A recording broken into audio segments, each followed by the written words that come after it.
If you work in quality control at a candy factory, you know strict safety regulations come with the job. It's why you partner with Grainger.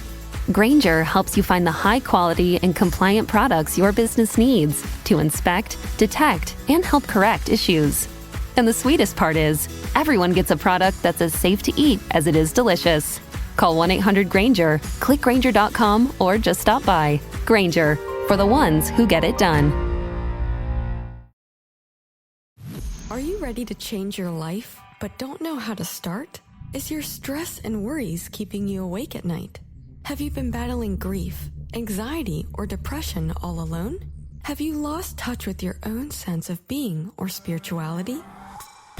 Soul Free Therapies offers professional and affordable live video streaming counseling and coaching services from the comfort of your own home. Sessions offered in English, Spanish, and Portuguese. Go to our website at www.soul-free.com and book your first session today. Hey, check out our brand new sponsor, Dynamic Solutions 2. That's the number 2. They offer a life-changing, dynamic financial solution. The finest in fast, professional, affordable credit repair. Is your credit in bad shape? Do you need a new car? Ready to buy a new house? You want to rent an apartment? Are you going to apply for a job? Any one of these activities, they're going to ask for a credit report and then check out your credit score. Let Dynamic Solutions 2 erase your negative credit remarks. They have affordable monthly prices. They accept Visa, MasterCard, PayPal options available. You go to www.dynamicsolutions, that's the number 2.com, or call 424-888-2820. 424-888-2820. Now, if you enter promo code ED or you mention Ed Opperman, you get a 10% discount. How's that? You get a free consultation, all negative items removed, get back in positive credit position. Dynamic Solutions 2, life-changing dynamic financial solutions. 424-888-2820. Tell them Ed Opperman sent you. You get a 10% discount. Hey, you, podcast listener. This is your last chance.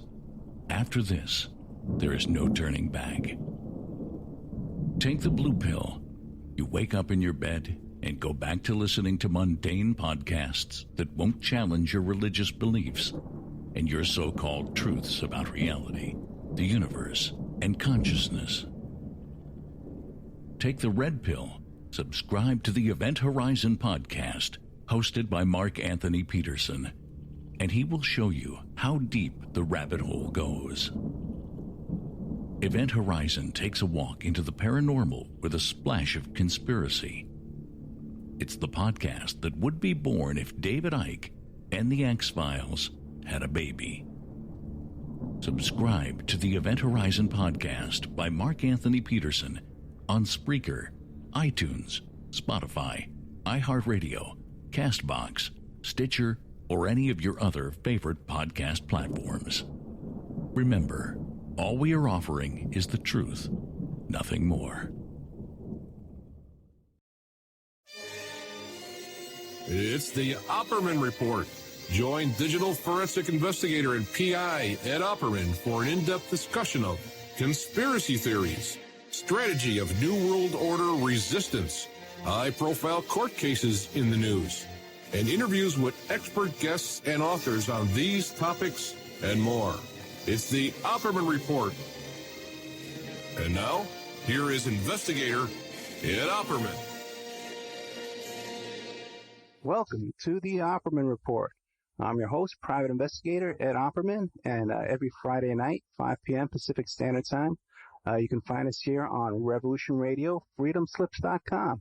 We're also simulcast Friday night on cjmarsradio.com and 365 Live. And tonight, for the first time ever, we're also on shoutcast.com through CJ Mars Radio. And then we'll be rebroadcast throughout the week all over the place on Awake Radio US and awakeradio.uk. And by the way, this is a special show for our UK listeners because we got a big guy on tonight, Thomas Sheridan, who has all the serious dirt on this Jimmy Saville case. He's going to be teaching me all about it. He's the author of a bunch of great books that you can't pronounce. Valpurgis Night, Volume 1, is the author of a book called Puzzling People, The Labyrinth of the Psychopath. Another one is The Anvil of the Psyche and Defeated Demons. He has a website called ThomasSheridanArts.com, and he has a YouTube channel called Thomas Sheridan Arts on YouTube. But before we get to good old Thomas Sheridan, I got a couple of announcements for you. I got a whole bunch of stuff coming up with what's his name, John B. Wells. We got about 3 shows coming up in the next month or two on the John B. Wells Caravan to Midnight. We're doing a second or a third show, I don't even know anymore, about the Las Vegas shooters, the Millers there, Jared and Amanda Miller, and we're going to have back Gordon Martinez and the governor candidate and all that bunch. Let's see. Okay, coming up in August, I'm going to be doing a second live show during the week on an unannounced station that's just launching, and that's going to be on Thursday nights. And my daughter Victoria is going to be doing her show right before mine. She's going to be playing a podcast, and I'm going to go on live for about an hour, and then either I'm going to play a podcast or I'm going to have a live guest, and then after that we're going to do an after show after that too. So Thursday night's going to be a big deal for us coming up. You can catch all our shows on the Opperman Report on the YouTube channel or Spreaker.com, and very soon we're going to be on iHeartRadio. One more big announcement. A couple of years ago, I was working on a little project. Some friends of mine came to me. They were putting together a pilot for a TV series, and it's sort of like a what's that thing called? Twilight Zone type thing, right? And so they put together this little pilot there, and I helped them out. I helped them get locations. I did some casting for them to put together this little project. I thought it had vanished and disappeared and didn't take off, but what I found out was that it's just been optioned or has some kind of financing with a studio behind them or something, because it's up on my IMDb page now, and it's called The Fly Trap, and it's a pilot for a TV series. And it's just been sort of not picked up, but they've been given money to like refilm it all and put together a bigger, better pilot. Tonight, with Thomas Sheridan, I really got to thank Christoph Scott Moses, who's one of my producers, who put us together. He's really into this story and this case and stuff like that, and he's been following Thomas Sheridan for a while on YouTube and his different YouTube channels and stuff like that. And he's the one that booked this guest for us tonight. So big thanks out there to Christoph Moses. Big thanks to my producer, Ann, who is such a sweetheart and works 40 hours a week on the show, getting the show out there. And to Keith Davis, our street, our thug in the streets out there in Portland, Oregon, taking on the city council and taking on the cops and doing whatever you got to do. Coming up next week, we have Hart Fisher, who's a radio host in Portland, Oregon. And I'm going to bring Keith on, too, with Hart Fisher. We're going to be doing a lot of discussions there. So without further wasting any of my time, we have Thomas Sheridan. Thomas, are you there? I am indeed, Ed. Very nice to be on your show, and thank you for having me. No, thank you very much, man. I'm very excited about this. I've been talking about it for weeks. Give people an idea of who you are and you know, the books you've written and your background and stuff like that. And then we'll get into the story that we're going to talk about tonight and other things. Well, I was born in Dublin, Ireland. I grew up on the north side of the city in a pretty tough working class area where the only way out was to be in a rock band, a professional soccer player, a boxer, or a gangster. And I could play guitar, so I managed to get out through that route. And I found myself when I was 19 in New York playing in a band on the Lower East Side. And wait a second, what year was that? 1987. Okay, because I was in New York City on the Lower East Side in the 80s. Really? What year?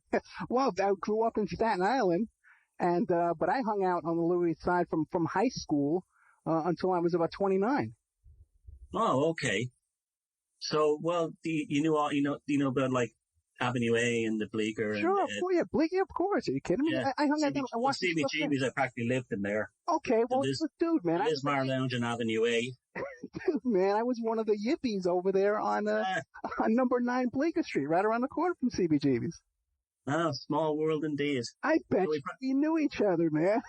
We probably passed each other in the street, or probably were next to each other in Stromboli's Pizza or somewhere. Yeah. How cool is this? Okay.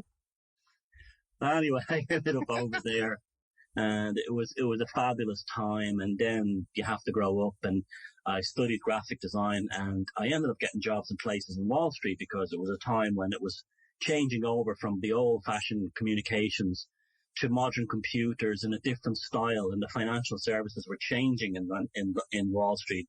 And I landed right on my feet, and I was working in, all the big investment banks and making good money and having a great time. And then suddenly I came upon individuals within that industry that were very strange, particularly in senior management. And I didn't know anything about psychopathology at the time. I just thought psychopaths were serial killers, until one day a guy that I worked with told me he was one, half jokingly, and then explained to me that he'd been diagnosed as one. And so it fascinated me, because it kind of explained a lot of like dark kind of strange people I knew in my life, and as well as the ones that I was working with. And so it was very difficult to find any information on psychopathology at the time. And so I was relying mostly on books that were criminal profiling and stuff like that. And I was trying in my own kind of head to translate that on serial killers into non-violent types. So it was always, I wouldn't say I was constantly into it, but it was always something that I was interested in. I always looked up any kind of papers I could find, any magazine articles in the New Scientist, things like that relating to it. And so, that went on. And then in 2011, I finally published a book on it called Puzzling People, A Labyrinth of the Psychopath. And it kind of got me a bit of a name, because it allowed people to understand what psychopathology was in a basic sense. That it wasn't just serial killers. It was also people who were highly manipulative and dangerous, and they thrive in management positions in big business and media and places like that. And I also had a great big interest, because I was an artist, in symbolism and social engineering. And so I had all this stuff going on, and I've written 3 other books since. And so that's why I'm here. That's basically how I became involved in a public profile. I came through writing books on these subjects. And that's basically it.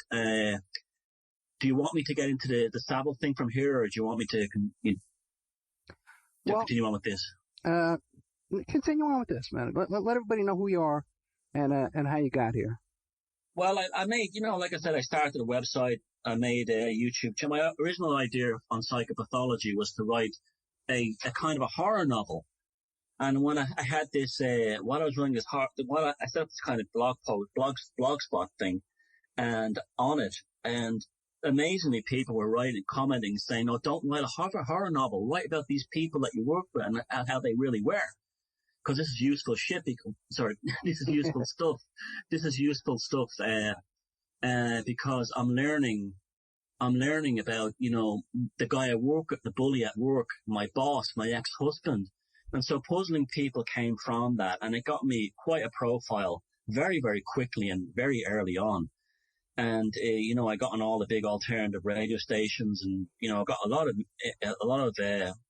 attention. Then I wrote another book called on a similar vein about psychopathology at the cultural and social level, like government, cultural Marxism, that kind of thing, fascism. And that was called Defeat the Demons. And then the next book in 2012 was The Anvil of the Psyche, which is basically all the kind of the social engineering through manipulation of consciousness, through graphics, through design, through languaging, through music, through social programming, through the visual symbolism and motifs presented to us within the sort of the mass media, the mass culture, and to help people. So all my books are ultimately, they're about survival manuals in a world that's basically run by crazies.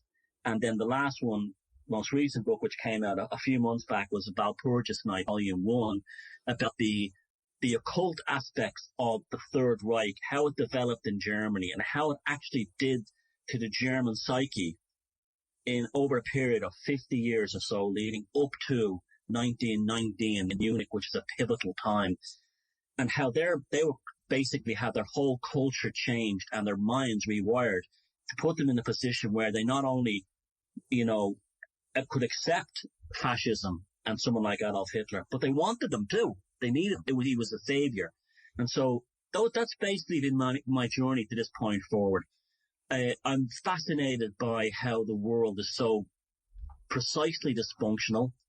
I'm amazed at how human beings are easily controlled and manipulated to accept this incredible dysfunctionality of the leadership structures, and why it's so simple to actually get out of it, to avoid it, and fight it. And when I say fight it, I'm not talking about like going to war against it, but how to build a wall or a firewall around your consciousness. And it was a tremendous education for me along the way because, you know, I actually know how the world works now. I know what the world is. The world is essentially a gigantic psych ward with their leaders who are more, you know, mentally ill. When I say mentally ill, I mean they're pathologically dangerous. They're a lot of them are psychopathic or proto-psychopaths, and they have actually made us insane in order for them to keep and stay in power. And it's been like that now probably for hundreds of years. And we're at a point in history where it's breaking. They're actually falling apart. And the subjects we're going to talk about tonight will be one example of how that is happening in the UK in the most remarkable way, how the old structures are, the old psychopathic control grid through British politics, media, royalty, and entertainment is collapsing literally by the hour in front of the mainstream and not just the alternative. British society has gone through the looking, and to a certain extent all our societies, but it's particularly UK is the front line now, has gone through the looking glass and out the other side, and the world is never going to be the same again. You ever see that movie, American Psycho? Yeah. Yeah, right. Now, that's pretty much what you're talking about, right? How that guy, who was that actor? He's a big famous actor now. Yes, Patrick Bateman was the character, and the actor's name was, it escapes me now, it'll come to me. Yeah, but big actor. The film, the film is very accurate, very, very accurate, I might add, except for the violence. Generally, they're not violent. But especially for that time around New York City in the 80s when all that stuff was going on, all that, the Reaganomics, you know, and Wall Street and stuff like that. Yeah. Okay, so then, now, this whole Jimmy Saville story, okay, which is just fascinating. But a lot of people in the U.S. here aren't as familiar with Jimmy Saville as you guys are over there. So give us an idea. First of all, what's his life story? I heard there's even some discrepancies in his biography. Well, Jimmy Saville, to say he was a superstar would be an underestimation. He was an enormously successful television, radio, and charity figure. To compare him to someone in the United States, imagine Johnny Carson and Jesse Jackson combined with that level of power and influence, who turns out to be the most notorious pedophile that ever existed. Someone who had sex with dead bodies. This is official now. Removed their glass eyeballs and made jewelry from them.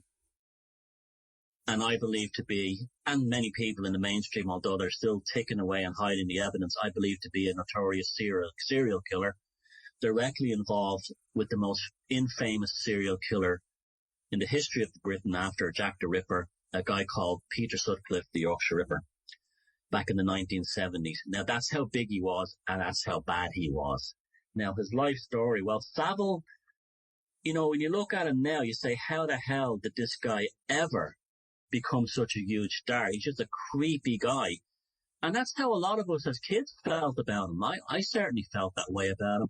I didn't like him. As a kid even, I didn't like his TV shows. I found him very strange. His biggest TV show was a show called Jim Will Fix It. But he was incredibly well known for charities and raising money for charity. He was born in the 1920s. I think it was 1926, and he died in 2011. I think he was nearly 85 years of age. He was born in the industrial city of Leeds in Yorkshire in England. It's one of the largest cities in the UK after London.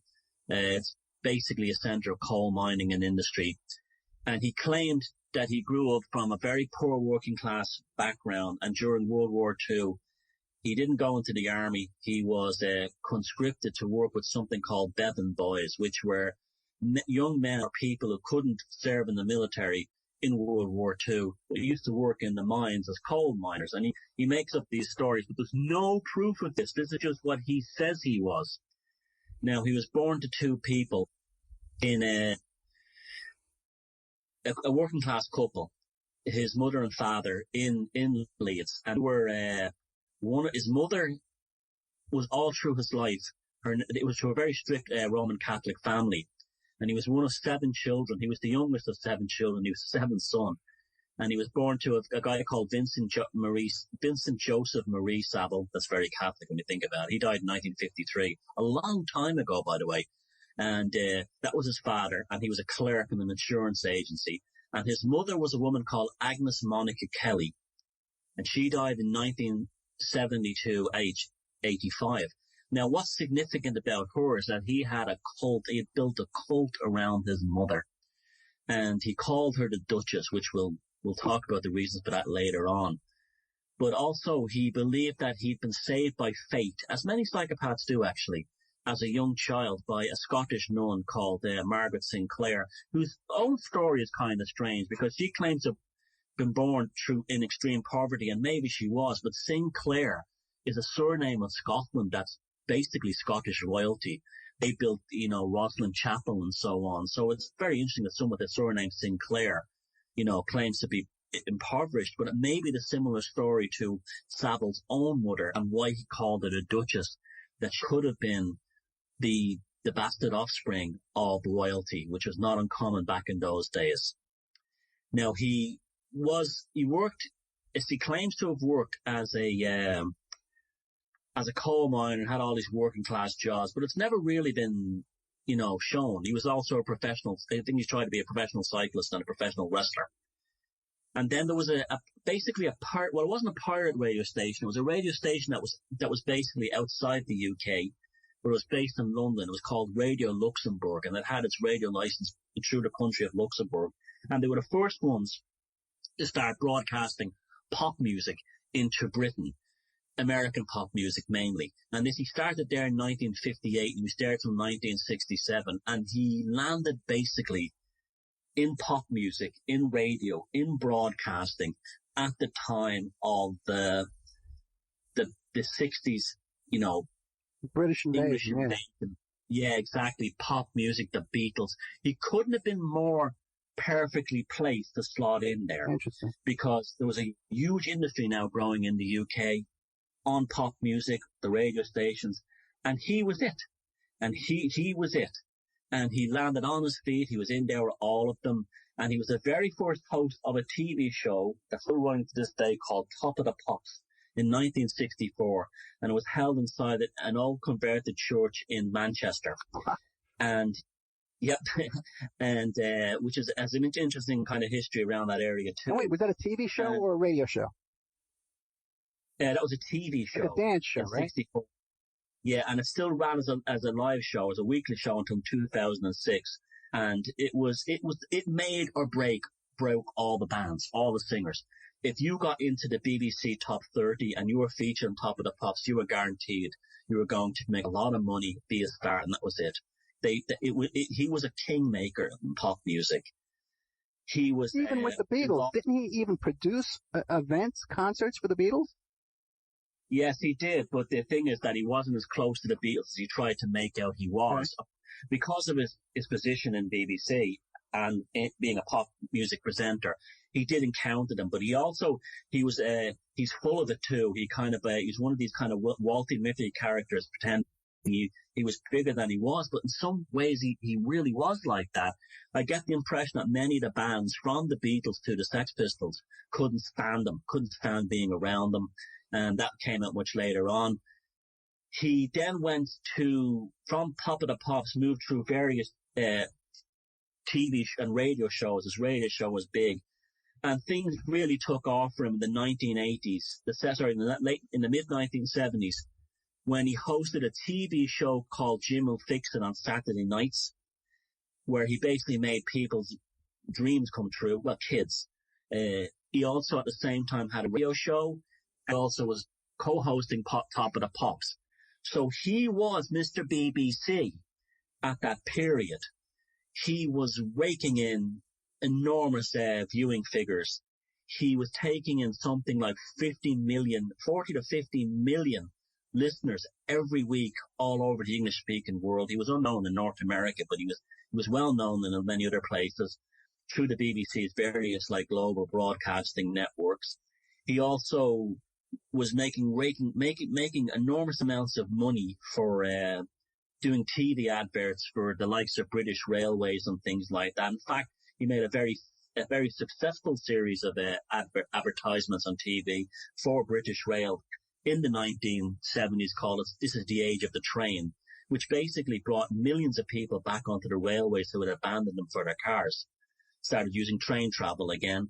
He was also heavily involved in any kind of public service announcements regarding the use of safety belts and things like that. He also produced several books on taking care of children and protecting them from pedophiles while he was the most notorious pedophile of all. Let me ask you for a second. Now, when did the rumors about his pedophilia start? And was it first that just underage teenage girls from Top of the Pops kind of thing, or was it outright little kids early on? Because I know that there's been rumors about this guy for years. There's been rumours and talk for years, but not within the BBC or British Entertainment. Well, there was, but they never let them out. He had a network of people who protected them at the very top, the very, very top of society, going right to the royal family. We're talking Prince Charles here. And the rumours were always there that he was a bit weird. Now, but he had it was always like a typical psychopath. He hid it through his charity work. He was always raising money for charity. He got himself very involved with the right people. Even when here in Ireland, he was very connected to the Goulding family, who were a billionaire chemical sort of empire here in Ireland. They produced fertilizer and exported all over the world. He was very in with them. He used to stay when he came to Ireland, he used to stay in the house of the Prime Minister as a personal guest. This guy wielded incredible power, but no one in the circle at the top really spoke about his weirdness, but everyone a lot of people on the street found him creepy and odd. And the rumors started to really come out after a TV show, which was the thing that alerted me to him in the late 1990s by the BBC presenter Louis Theroux, who used to spend the weekends hanging out with famous celebrities, as living with them as their lives were, talking to them, trying to get to know them. And he featured Jimmy Saville, and I watched that show live that night, and you could hear the collective gasp on these islands as what Jimmy Saville was behind the scenes was revealed to the world indirectly. And that was the same night. I was over at my friend's house. We were drinking tea together, watching the show, and it was like one of those moments in my life I'll never forget, because I instantly knew that Jimmy Saville was a serial killer because I'd read a lot of books profiling serial killers up until that point. And even that was a crazy idea, but I said it to my friend immediately when he made a term. He made a statement. He said, "Women are brain damage." A very strange statement when Louis Theroux asked him, how come he never had a wife or a girlfriend? And he went, "Women are brain damage," in a very glib kind of way. And I knew right there and then that he had done something to women's brains or their heads or something. And the obvious conclusion for me from that point on was that he was involved with Peter Sutcliffe, the Yorkshire Ripper. Let me ask you a question. Did Saville ever have a public girlfriend, a long-term girlfriend ever? No, he always boasted about having hundreds of women. Right. Even not long before he died, he used to say things like on TV, like girls' schools all over the country are afraid of me. He'd always make out stories that he had more girlfriends than anyone, but he didn't have any girlfriends. These were just people he sexually assaulted, right. And whatever he did to them, this was his idea of it, almost like a relationship, was to abuse a woman, going right down to very young ones. It's interesting too, the way you describe like how this documentary came into his home and his odd behavior became obvious to everyone, because that's the same thing that happened with Michael Jackson. Do you remember that? Exactly. It's exactly the same kind of thing. And so many people just had to, jaws must have dropped, watching Michael Jackson at home. And that scene where he had that movie theater on his property with a bed in the middle of the movie theater.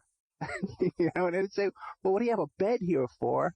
And he says, well, some of these little children, they come here, they're so sick, they're on chemotherapy, they can't get out of bed. So I put them in a little bed. It's just, like insane. Like, what is going on in these people's heads? They must have themselves surrounded with so many people that are justifying their actions that they don't realize that by going on TV, they're going to expose themselves.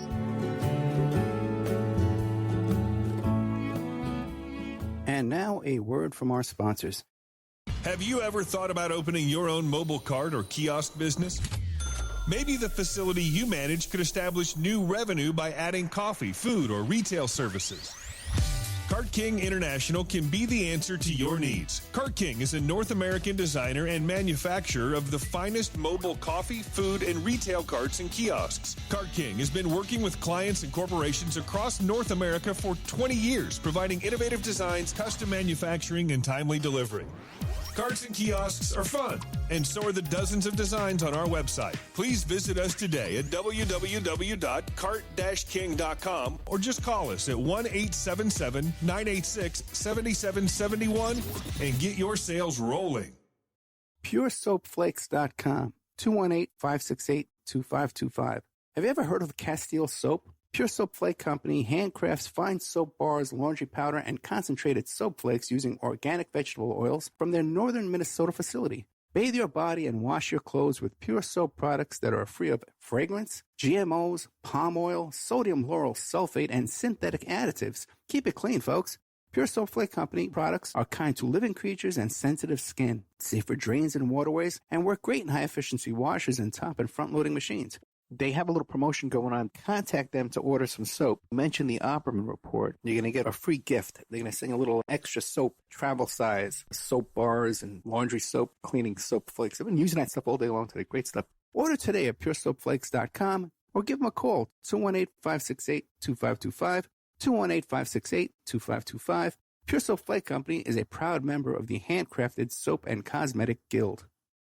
Tina Helmuth is writing an ongoing series of fact-fiction books that boldly takes on today's most heinous crimes, the abduction, sexual trafficking, and cannibalization of our children. Suffer the Little Children, The Wrath of the Father, and Unbreakable. Deeply researched and mixed with the supernatural, good versus evil makes these thrillers hard to put down, shining a light on the root cause of these crimes and introducing a spiritual solution. Justice will be served. Available at lulu.com in paperback or ebook.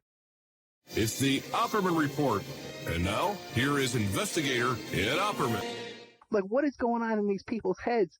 They must have themselves surrounded with so many people that are justifying their actions that they don't realize that by going on TV, they're going to expose themselves. That's exactly it. And they enter into a false reality. Yeah. And that happened to Saville when, he didn't care at that point. He was like, he didn't care. He didn't care anyway.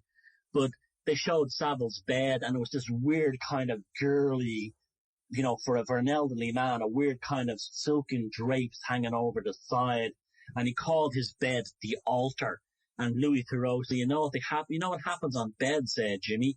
And he goes, what? With a smirk on his face. And Louis Theroux goes, people get sacrificed. And then he went to his mother's apartment in Scarborough, seaside town. Pedophiles in England, the big ones, they always migrate towards seaside towns because they can dump the bodies offshore in fish boats and pleasure yacht and Ted Heath's yacht and things like that.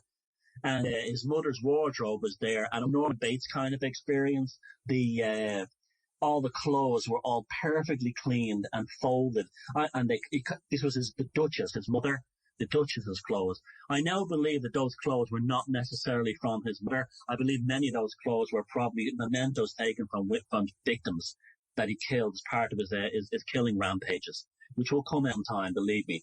And they were just kept there, and this is what psychopaths do, and serial killers do. Psychopathic serial killers will keep mementos from their conquest of their killings, and every so often relive the rush, they have a flood of dopamine in the frontal cortex. They will extract this and sometimes wear the clothes of the victims to relive the energetic, this kind of like satanic infusion of the moment of death of their victim in the clothes. And this is the only reason Saville kept that wardrobe and kept it immaculate and protected.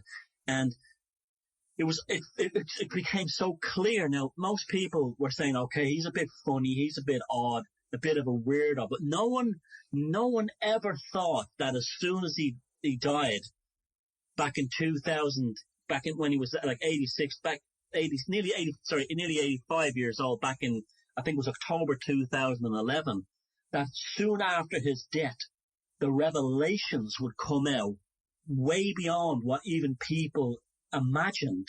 I mean, and they're literally breaking by the week how surreal they are. Okay, I'm going to have to take a quick break, but when we get back, I'm going to ask you, how are these revelations coming out? Who's bringing them forward? And how do we know that they're true? So mull on that. This is like just so, I want to ask you too, again, too, don't let me forget, if there's any actual connection with him to Satanism. Has he been connected to Satanists or any satanic cults as well? So, okay, but let me read these commercials, man. My God, this is just incredible. Okay, we have with us tonight Thomas Sheridan, who was a fascinating guy, even outside of his work and his research on the Jimmy Saville case. Stockbroker in New York City. Same time I was there, right around. I was a graphic designer. Oh, okay. You know, hey, you might know my sister. I own part of an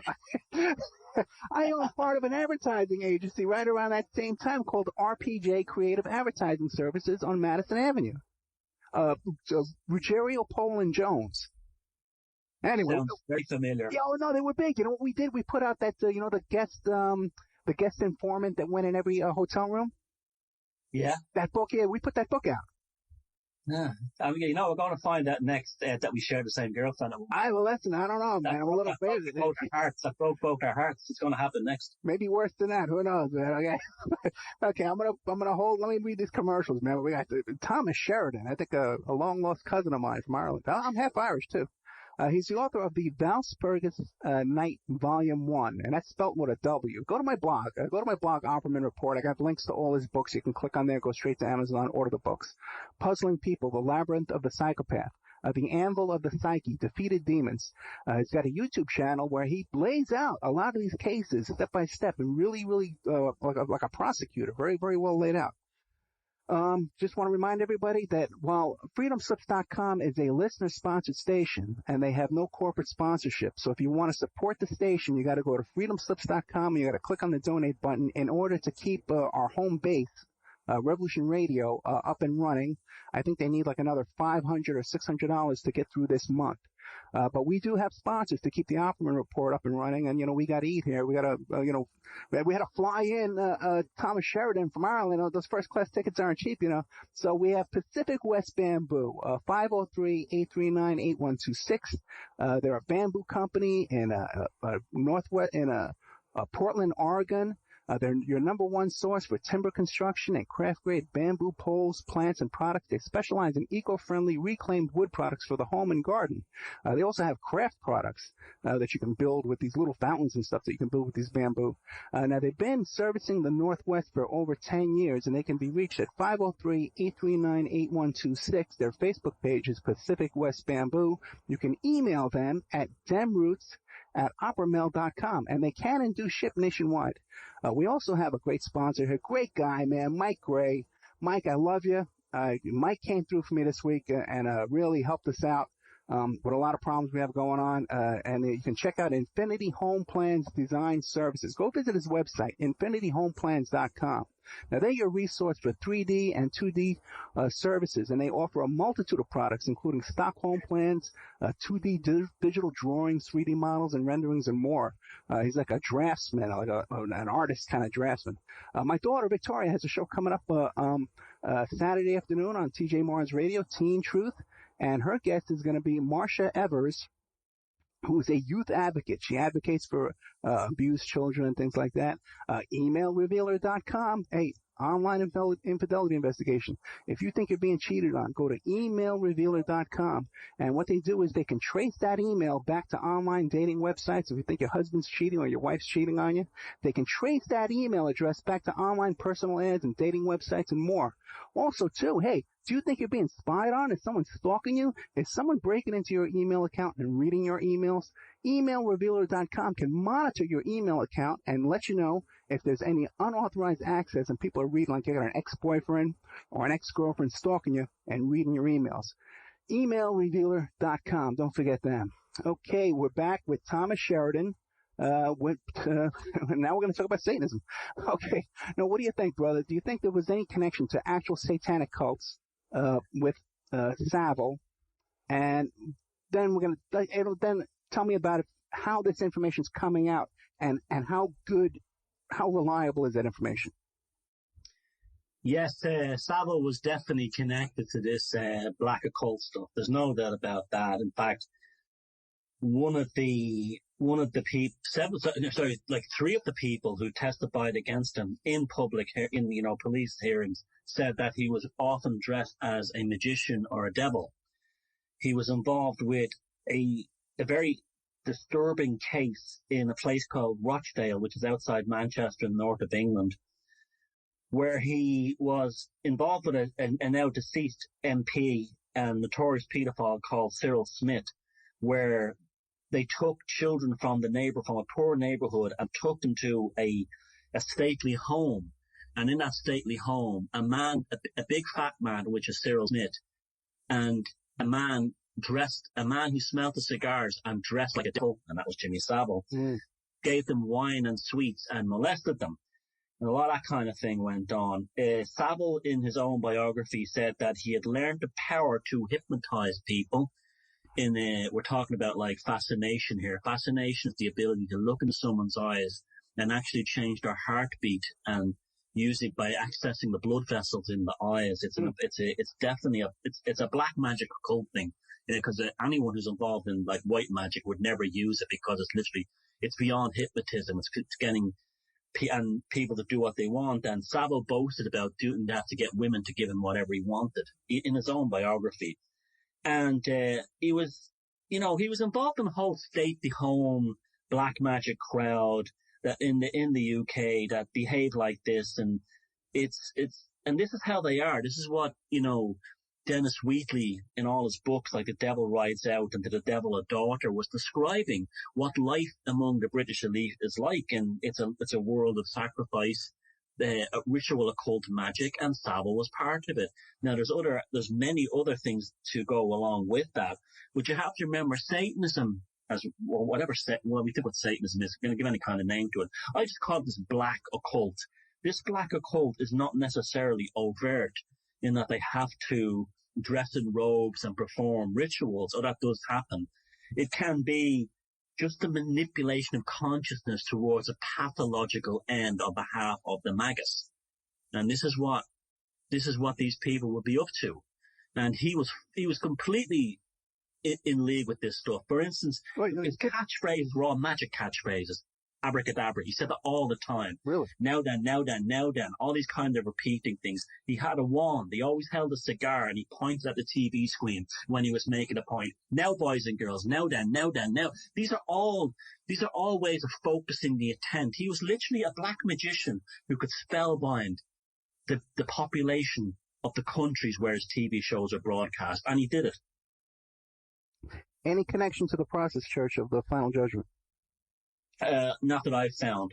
Now, the Process Church thing is interesting because they're very much an East Coast kind of an occult thing in the US. And I haven't seen much to show that they've infiltrated over this part of the world. But I would imagine he was involved in something very similar.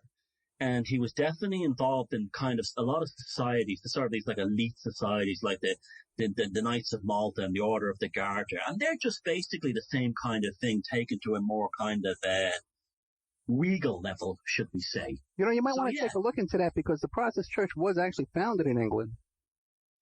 Yeah, I know, but they never had the profile in this part of the world they had in, say, the East Coast United States. But that could be because they were so powerful they could hide it. Yeah. But that's definitely something. Well, it is something I should look into because we know a lot of these types in America, such as, Mark Chapman and the son of Sam Berkowitz were involved in a lot of these kinds of things. Right. And a lot, and a lot of people don't know that the night before he killed John Lennon, again connected to Saville indirectly, I suppose, he performed what we call some kind of black magic ritual in Central Park. So yeah, there's probably. Oh, really? I never heard that. I never heard that part. I found that out recently by a friend of mine who's an actor who played him in a TV in a one-man play at the Edinburgh Fringe Festival, and he interviewed the detectives in New York who interviewed Chapman, and that's one of the things they kept quiet was that Chapman on the night before had performed a black magic ritual or some kind of, they called it a black magic ritual the night before. And there was all kinds of weird things. I mean, I know we're going off topic here, but there was all kinds of weird things, like there was Chapman doubles all over the West Side. Yeah, I met Chapman. Yeah. I met Chapman at the 9 Bleecker Street over there that weekend. And what's his name? Asher, Jennifer Asher's brother. Yeah. Yeah, he not Jennifer Asher's brother, but James Taylor met the other Chapman in the subway station, and they got into a little scuffle, and his manager was Jennifer Asher's brother, who was involved in the Protestant church. And Chapman said he was going to initially he's supposed to have killed Paul Simon, and David Bowie had said he'd been stalked by him the same day. These were all the doubles. Yeah, right. And I heard a story too that supposedly he mailed some bullets to Kenneth Anger. That's interesting too. I didn't know that one. Yeah, and I see a lot of this stuff I'm questioning because there's definitely a lot of double information coming out with all the Chapman stuff. Yeah, but there's the Chapman stuff it gets more surreal as time passes. Yeah, right. It definitely does, and there are credible witnesses there, and a lot of them are New York City cops who couldn't understand how the shooting itself, so many inconsistencies in it. I mean, regular beat cops and now retired and could talk about it. Yeah, very interesting because the two of the cops that were right around the corner who got the first call were rookie cops. They were only cops for like 3 months. And they got that call and they raced over there. They raced over there like lunatics, a real job, And when they got there, there were already cops there. And they already had Chapman in custody. Incredible, isn't it? Yeah, a very, very, very unusual case. And you're right, as time passes on, different stories pop up here and there, and you wonder what's real and what isn't. Yeah, and that's part of black magic as well, is feeding out the disinfo. Right. So you always have to, you always have to be a hard-nosed, old-fashioned investigative journalist. Like my hero would be like the British journalist from the 1970s, David A. Yallow. He was one of the last kind of like investigative journalist authors who got his nose dirty, got in there and sifted through all the flotsam and all the rubbish to get the meat of things, and we don't have those kinds of journalists in the mainstream anymore. No, really not at all, yeah. A lot of them have a tendency to like meet an early death, but which happened in the Saville case too as well. A woman called Jill Dando, who was probably the biggest female star on British TV at the time, right, did a show called Crime Watch, and back in the late 1990s, she was found shot dead on her doorstep in outside her fashionable home in a fashionable part of London. And the cops arrested a character called Barry George and blamed him they said he was a mad stalker who did it. And the only evidence they had that he was celebrity obsessed was the poor guy was a Queen fan. And he had posters of Freddie Mercury and Brian May from Queen all over his bedroom wall. And he was just a loner. He never harmed anyone. He was an easy one. The media tore him asunder. And he spent 9 years an innocent man in prison and then was released, and they still won't give him any kind of compensation.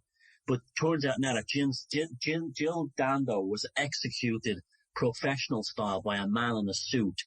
And it's now come out. Now, you asked me about the sources of all this stuff. Yeah. Well, Ed, this is what's incredible about these days we're living in. The sources for all this stuff are not alternative sites anymore. They may have began in the alternative world. They may have been speculated by people like me and others, but they're very much being brought. The worst aspects, I might add, are coming out by the mainstream journalism by the day, by the hour at points. And this is what's coming out. And what came out about the Jill Dando murder was that she was investigating the paedophile ring that Jimmy Savile and the BBC were operating. And she was murdered as a warning to other newspaper journalists, do not report on this subject. And even more incredible, the copper who framed this copper who framed Barry George with the murder of Jill Dando in order to protect Jimmy Savile is now in charge of a very infamous kidnapping of a British child called Maddie McCann. Yeah. And he is now the copper involved in the whitewash of that. So I wouldn't like to be an innocent guy in Portugal right now who lives alone and is a Queen fan, because there's a very good chance he'll be stitched up for it. This is how dark these people are. This is the game that they play. We're ready for this now. And I really do believe this is part of this kind of revealing that's going on, is that I think when the details basically became confirmed that Jill Dando was basically whacked by MI5, the British Secret Service, in order to protect the paedophiles in the BBC and the royal family, British journalists, an Irish newspaper journalist, the Irish Times, just blew open a whole thing of a kids' home in Belfast that was basically ferrying children. The British Secret Service were ferrying children to like wealthy people and British diplomats in Northern Ireland, including Mountbatten, the Queen's brother, at his home. Now, this is huge stuff. It's coming out by the day because the journalists are now kind of rebelling. It's quite obvious now. They're not coming out and directly saying it, but it's almost like there's an unwritten rule among mainstream journalists in the newspapers in the UK now, is that we got to get these cretins back for what they did to Jill Dando. And they're almost collectively terrorizing the elite over there by putting these stories out constantly now. They're coming out at incredible levels. And they're basically taking what the alternative people like myself and others have been talking about for a long time now and pushing it into the mainstream, almost like they're tipping their hat to us. And indirectly, what was called conspiracy theory 6 months ago is now mainstream fact. This is how fast it's moving. Okay, but my question is, how do we know it's fact? And I heard you describe that there are people testifying at police hearings.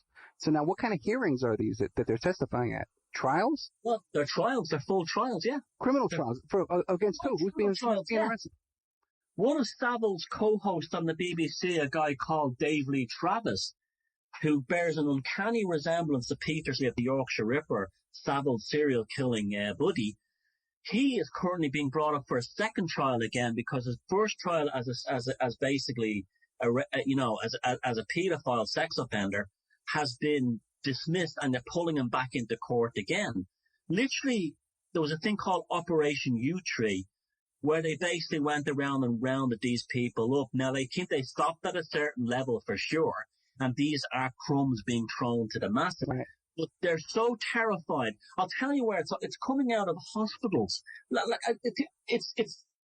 Imagine the most bizarre conspiracy around Saville, and then multiply it by 10, and you still wouldn't be near what's come out. For instance, it's come out that Saville was basically running Britain's largest criminal psychiatric facility filled with serial killers and all kinds of incredibly disturbed and criminally deranged people, Broadmoor.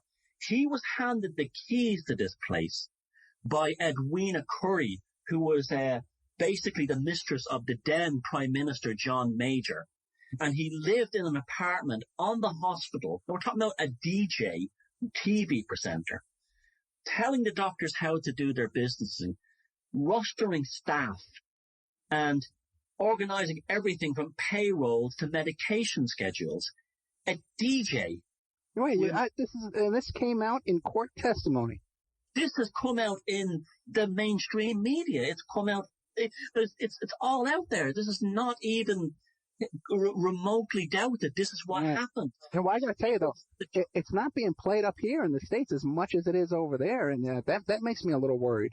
You know that because he wasn't known in America, where he was a household name here. This is what Top of the Pops is a big. Everyone knows Top of the Pops. You know the Beatles are on there. Yep.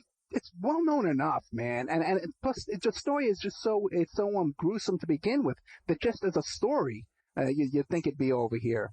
So that kind of makes me a little nervous that it could still get covered up. Yeah. It's going on everywhere. Yeah. This is what we're dealing with. This is how dark these black psychopathic magi who run this world are. Yeah. But while he was at Broadmoor, him and the Yorkshire Ripper, Sutcliffe, who was a prisoner there, would be hanging out as best mates, talking, laughing all night long. And then he was also rostering the ship so he could rape certain prisoners who were also locked up in the psychiatric facility. And the staff have all come out to say he was doing it. Doctors come out to say he's doing it. And he was protected because he had Edwina Curry, basically a high-ranking government minister in the British government at the time, gave him that job. Now, as amazing as that is, through his charity work, he also had the keys to many top hospitals in the north of England, where he was going in. This is not conspiracy theory. This is no. I believe you, man. So, yeah. Read this on their main newspapers and seen it on TV. Yeah. He went in with the keys to these hospital morgues, took out the dead bodies and had sex with them, removed their glass eyeballs, made rings from the glass eyeball. This is out there. Right. And went on top of the pops in his TV show with rings made from the dead bodies, the glass eyeballs of dead bodies of people he had raped in the morgues in hospitals in the north of England. As this was going on, did anybody come out and report it as it was going on? Any doctor or nurse that did was either lost their jobs or it was all hushed up. But people were terrified of him. Mm. This is the common thing that comes out over and over again. He had a power over people and a darkness about him that terrified people, even up as far as British royalty. For instance, when Peter Sutcliffe, a guy who killed a bunch of women, murdered a bunch of women, I believe, in tandem with Sutcliffe, and that will come out, when he died, was still talking about Saville as if he was afraid of him. This guy, Saville, had this amazing power that people lived in terror of him. Did Saville travel with bodyguards type situation or by himself? Well, he had these very peculiar individuals, these kind of weirdos that were his own fix-it guys, and they were kind of like working class guys from where he grew up. And no, they weren't bodyguards as such. They were more kind of like... well, he didn't need a bodyguard. He had the British police and military as his bodyguards. He had, the British Army protecting him. This guy had, we're talking about a guy who went to Israel and brokered a peace deal. Again, a bloody TV presenter, DJ. Wait, this is... No, wait, I never heard that. Who did he broker the peace deal with? Well, he claims he brokered the peace deal, but there's a lot of truth to it. He was sent, I think it was 1976 when Jim'll Fix It was at the peak of its early days of its massive fame. He was asked, they did an episode where a kid wanted to go visit Israel. This is what the show was about, fulfilling wishes. Right. And they went to Israel. He met with the then Prime Minister. He then met with the Mayor of Jerusalem. He traveled all over the country, met with all these leaders and came back. You see, what he was doing, he was running networks. He was also a spy. He was probably carrying documentation and other things between governments, like a diplomatic attaché. And celebrities have always been, traveling celebrities have always been useful to intelligence services for carrying documents and so forth, because they can sneak into them government buildings at a higher echelons of like the control systems in every country and bring documents and so on and so forth in. Now that's even an interesting one. I told you about the woman Goulding, the Irish billionaire family that he was very close to. She was the diplomatic letter carrier for King George V, and she was actually carrying secret letters between Buckingham Palace and number 10 Downing Street, and she was a personal lifelong friend of Jimmy Savile. Oh my God! The humble coal miner's son from Leeds. He was nothing of the sort. This guy was beyond anything we could imagine, and and he got away with anything he wanted. Now. And I still haven't scratched the surface. I can tell. Now, look at Sutcliffe. Still nowhere near what's going to come out next. Like I said, it's like Sutcliffe, though. He knew Sutcliffe before Sutcliffe was arrested? Oh, this is well, I don't know what the next break is because we'll need a bit of time to talk about this. We got 3 minutes for the next break. Okay, I won't go too much into Sutcliffe, but I will say this. We'll do it after the break because it's a big story all by itself, and it will have the hair standing on people's heads when I get through it. But he had an ability to actually go inside forensic labs in police headquarters and have evidence changed and evidence destroyed. He had friends in the forensic labs. The reason why he could do this, and there's no other, apart from the fact that he had these satanic powers, which I genuinely do believe he had, was that he had royal protection.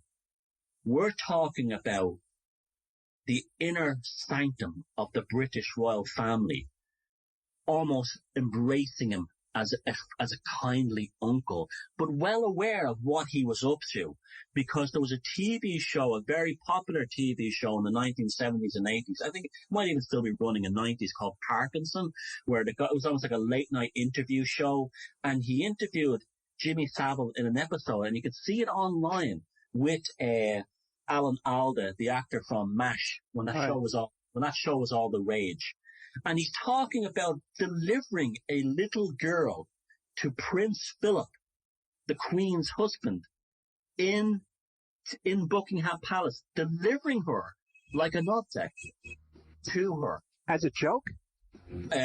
He plays it as a joke, but if you look at Alan Alda's face, you can see that Alan Alda is extremely uncomfortable because he knows there's something very suspicious going on here. Well, very interesting, because Alan Alda later on went to work for Woody Allen, who's now has all kinds of stuff going on with molesting his own daughter, plus marrying his adopted daughter. Oh my God, we got a nice long break. Before the break, another one. Jimmy Saville was on, this is how nasty it gets. He was on a show called Through the Keyhole. Again, another show where they visited the homes of celebrities, showed you around that home and had to guess who it was. Now, we lost it. We'll get to this after the break. We're with Thomas Sheridan, ThomasSheridanArts.com.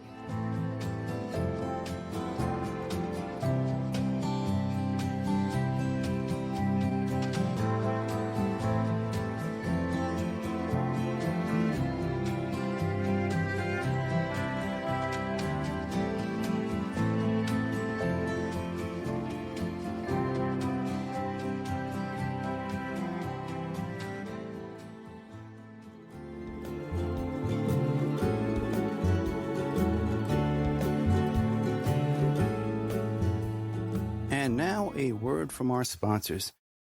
EmailRevealer.com.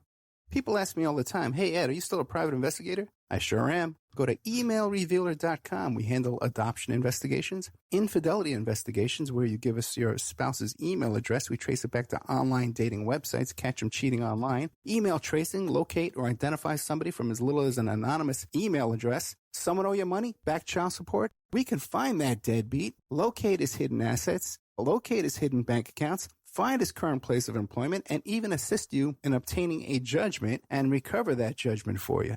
EmailRevealer.com. Digital forensics, computer forensics, cell phone forensics, recover deleted text messages. Create a report that you can use in court. EmailRevealer.com. 800-572-9762. OppermanReport.com. Hey, do you like what you're hearing? Do you like the work that you see us doing here at Opperman Report? You can support that work by becoming a member at OppermanReport.com. And as you have access to over 200 exclusive shows and interviews that you can't find on YouTube or Spreaker or iHeart or iTunes or KYAH. You can't find them anywhere else online, exclusive to our member sections, to our members. Also, too, there's images, videos, documents, court docs, a lot of content there at OppermanReport.com. And it's the memberships that support the Opperman Report and allow us to play these shows for free on Friday nights and Saturday nights on all the stations you hear us on. You can also make a donation at OppermanReport.com. If you want to support the show and become a member, I can give you a discount. I'll give you 13 months for $65 if you email me directly at OppermanReport@gmail.com. And don't forget, you can hear your ad played here on the Opperman Report, reach hundreds and hundreds of thousands of people on a daily basis because the show is repeated every day all over the world. Contact me at OppermanReport@gmail.com and I'll give you a good deal on advertising rates.